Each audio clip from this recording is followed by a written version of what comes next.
Hey guys, James here. Welcome back to another episode. Standing here in the bathrooms, and what you're about to see in this episode is all our waterproofing take place. So I'll show you the guys installing the membrane, we'll talk about some of the products that they're using, some of the technical specifications, and then at the end, I'll show you the finished product. We're all ready for our tiling. So, exciting times, watch this space.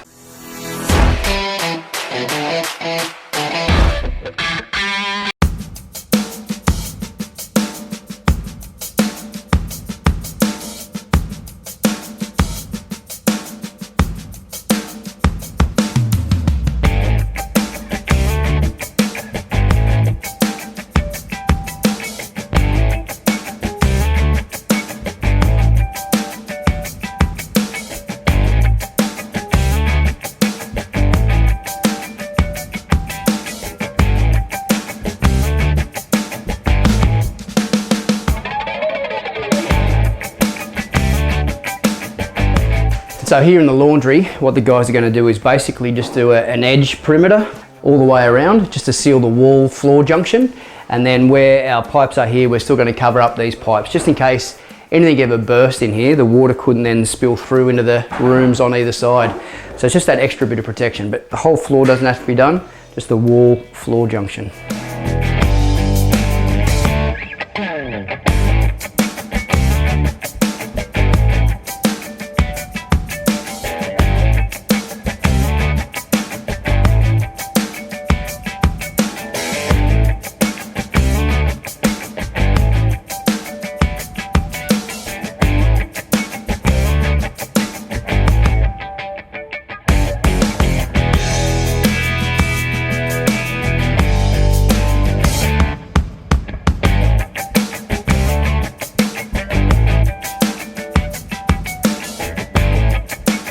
Alright, so the process so far, the guys have cleaned all the floors and walls down.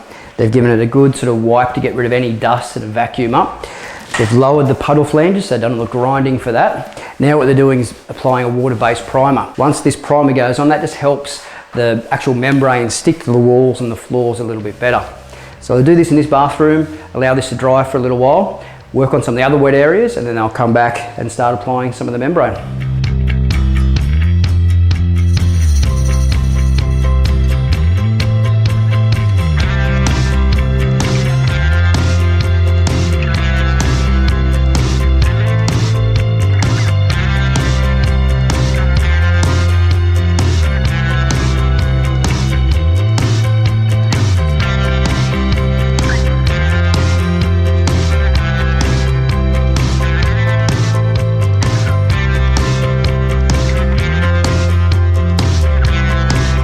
Okay, so you can see here behind me the guys are just finishing up the primer. So what I'll do now is I'll take you a walk through and I'll show you the other rooms and where they're up to and what stages they're at.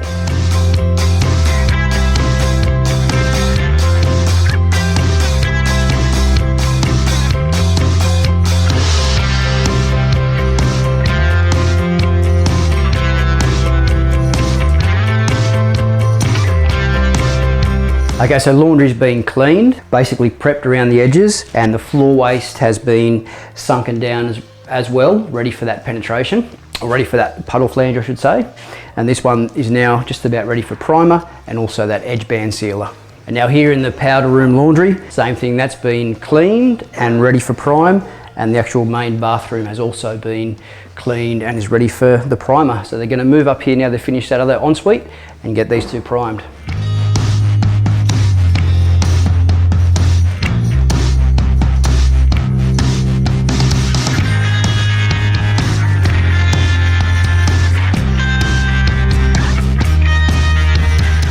Alright, so Terry's going to start getting some of this prep ready. I'll let him talk you through all the technical specifications. He's the accredited waterproofer, and talk about all the different products and why they use them and how they go about installing them. Thanks, James. Now that we've finished our cleaning and preparing the surface and priming, now we're going to do our detailing for our sealing up all our junctions and corners. So I'm using a butyl rubber tape here, a self-adhesive one. I have to do my internals first. Self-adhesive with the backing paper. It comes in a joint in the middle. I like to make sure that if you're going to only peel off one half at a time, just to stretch it apart, because it has little tiny tabs that can get caught and make it very difficult otherwise. So then once you get to peel one side if you need to. So I've only taken one side off. And then when you I then obviously have to, because it's an internal corner, I have to splice it. And be careful of this stuff, because once it's down once and stuck, it doesn't like to come off and move. And once I've got in that position, I can then peel this other bit off, remove the backing paper, I can then fold that into place, and that is now sealed that external corner, and I just have to then put a corner piece over there to cover that area there. It's done that junction there nicely.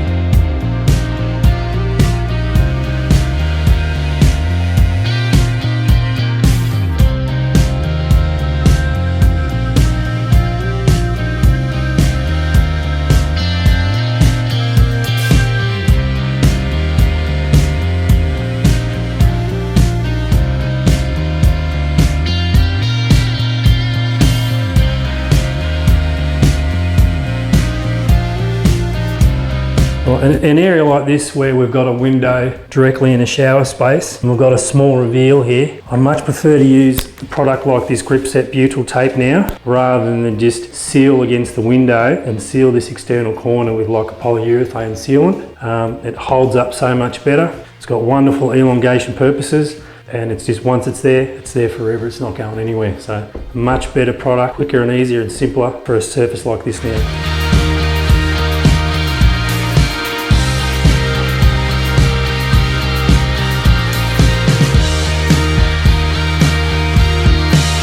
Right, another critical part of the waterproofing is our puddle flanges. So I've pre-primed this one with the AP primer. Because it's a non-porous surface, you need to use a particular primer. You can probably hear it set like sandpaper, really coarse, so our sealant will stick to it. So I always put a little bit of a bead on the floor first, better speed up the process. And you see I've already recessed this area here for the puddle flange, because it's important, because of that thickness there, it has to either be flush with the slab or below your finished height here. So get them in, clean up the edge, make sure it's all sealed. Now when we waterproof, we do the membrane. The membrane can now go straight over the top of this because it's got the right primer on it. And then we also make sure we go down as well inside the puddle flange, all right, so that it gets a good seal and there's no chance that it's going to shear away through any movement.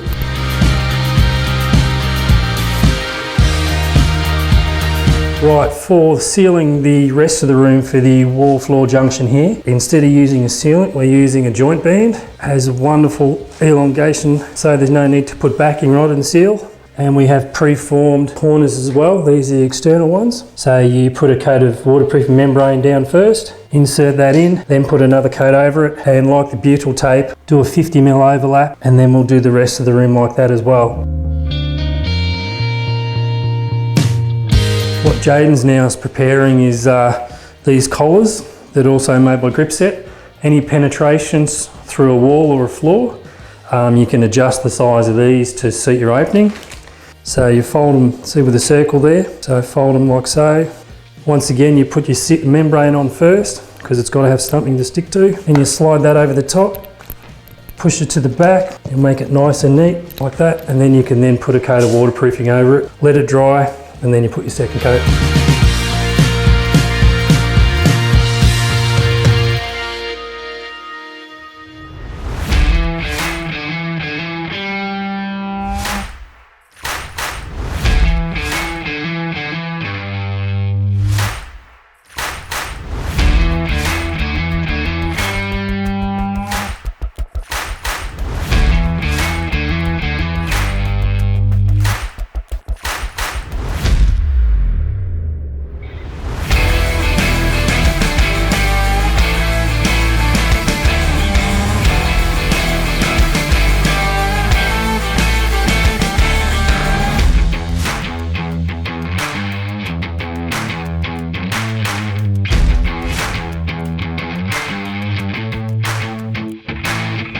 We're just using a reinforcing fabric just on the niches. They've been sealed with the Gripset SB, but it's also good practice just to put some reinforcing fabric over those external joints and internals, just so that helps with any movement in the building.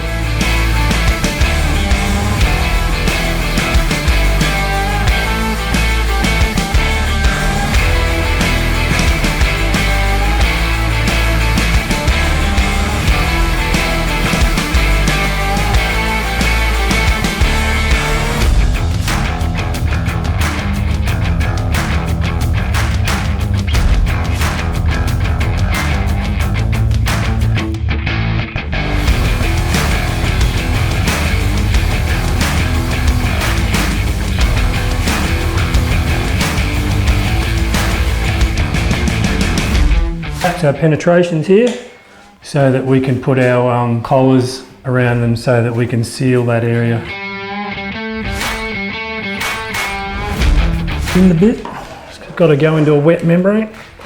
Put our cover back over because I don't want to cover our tap.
Alright, so that's this bathroom first coated. I'll take you for a walk up and I'll show you the other bathroom that they're starting on now. They're going to do the joint bands and the edges and do all the penetrations as well.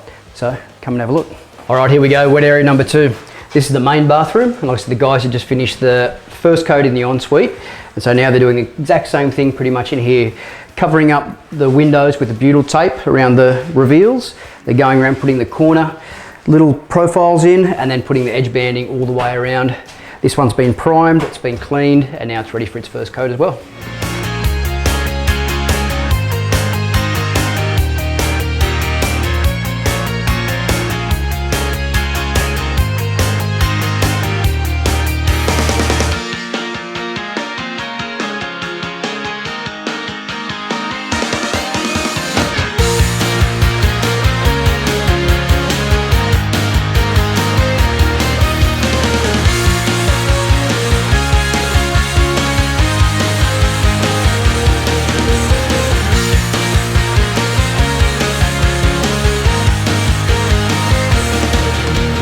Alright, so ensuite down, bathroom completed, and now it's just the laundry. So the guys are going to go around and do this perimeter band that we spoke about, seal these couple of penetrations, and then that's pretty much it.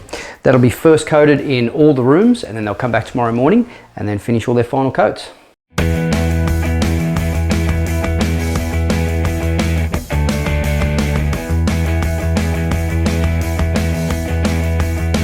Pretty important detail that Terry's just put in here is this door angle. Now, where you get a lot of failures in wet areas is at these cavity sliders. You see a lot of tilers and sometimes waterproofers put an angle in, but they don't actually 45 return it back around, so you've got a complete seal.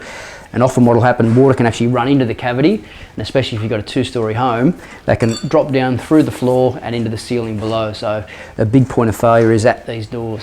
So good to see it done properly.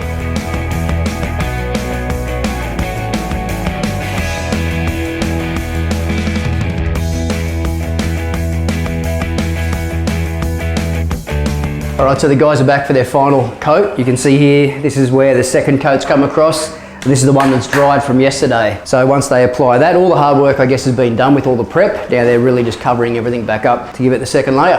I'll show you some of the action. Best practice is to always put it on the opposite direction you put your first coat on. So we went up and down, so north and south for our first coat, and now we're going to make sure we finish off that way. And that's going to make sure we fill any holes, any pinholes that we might have from yesterday.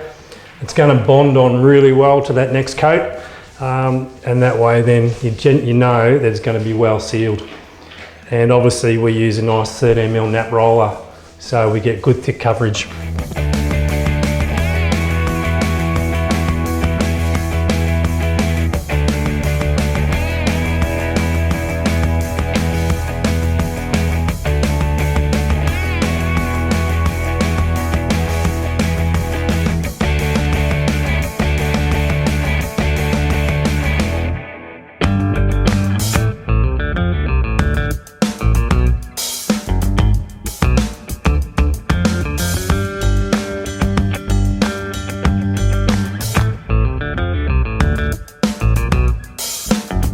Our membranes first, our GP, just our general purpose for over porous substrates, which is what we've used for the concrete floor here and the plasterboard. The OP, a more particular surface, a non-porous surface generally. So generally our puddle flanges, aluminium angles and so forth, we'll make sure we put a coat of OP on it so that our membrane keys to it. Then for our detailing, once we've done that, obviously our collars for our penetrations for the taps, then our internal corners in the joint band, which pre-made ones, external corners in the joint band again, all pre-made, and then our joint band that we've used for all the wall floor junctions all around the perimeter of the room. And then we've used our waterproof, the 38FC, 2 coats in one day and tile the next depending on climatic conditions. So excellent products. Then also I forgot about the butyl tape. We've used these on the window reveals.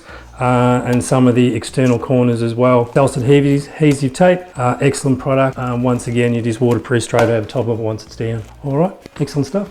All right, there you go, guys. Got to see our bathroom waterproofing take place. It's pretty cool to see what goes into that and all the intricate details, like all the banding, all the sealing, making sure that all the puddle flanges are sitting down so there's no water ponding. Having a good quality product like that and knowing that it's sealed for good just gives you that peace of mind that once it's tiled, you're not going to have any problems with any of the water rot or any damage to any other surfaces or timber. So really happy with how that came. Now what you're going to see in the next episode is our tiler come in and start some of the walls and floors and start turning this into a pretty amazing bathroom. And what a view that's going to be out there. Once that's all finished, it's going to be pretty amazing. All right guys, hope you enjoyed that video.